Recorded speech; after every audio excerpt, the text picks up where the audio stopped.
ঈদুল আজহার আগের সন্ধ্যায় হুড়োহুড়ি করে ট্রেনে উঠছেন যাত্রীরা।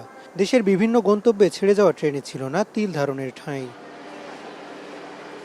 আপনজনের সঙ্গে ঈদানন্দ ভাগাভাগির এ যাত্রায় ঘরমুখে মানুষের ছিল মিশ্র প্রতিক্রিয়া। দীর্ঘ সময় টিকিট না পাওয়া, টিকিট পেলেও উঠতে হিমশিম অবস্থা ছিল অনেকের। তবে আপনজনের কাছে যেতে পারায় স্বস্তি ছিল যাত্রীদের চোখে মুখে। যেহেতু ঈদের আগের দিন অনেক কষ্টে টিকিট পেয়েছি, এখন আনুমানিক খুব আরামেই যাচ্ছে। দাদুর বাসায় যাচ্ছি ঘুরতে, নানু বাড়ি। অনেক তো ছুটি পেলাম, এটা তো অনেক একটা এক্সাইটমেন্টের ব্যাপার না।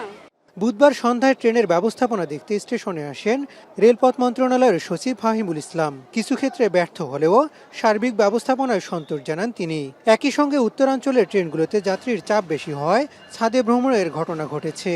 আমাদের সীমিত সামর্থ্যের মধ্যে সর্বোচ্চটুকু দিতে চেষ্টা করেছি। আমাদের সব অফিসার, মোবাইল কোর্ট থেকে শুরু করে আমাদের ভিজিলেন্স টিম, আমাদের রেলের বড় অফিসার থেকে ছোট অফিসার, কারো কিন্তু ঈদ নেই।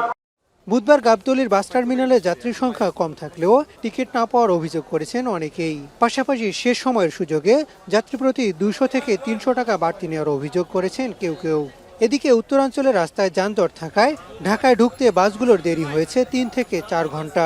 4:30টার দিকে তখন থেকে টিকিট করতেছি, টিকিটের কাউন্টারে গেলে দেরি হবে গাড়ি, আবার দামও বেশি চাইতেছে, গাড়ি আসেনি, টিকিট পাইনি, টিকিট করলাম একটু আগে। আমার কথা জানার সুযোগই নেই, টিকিটই নেই।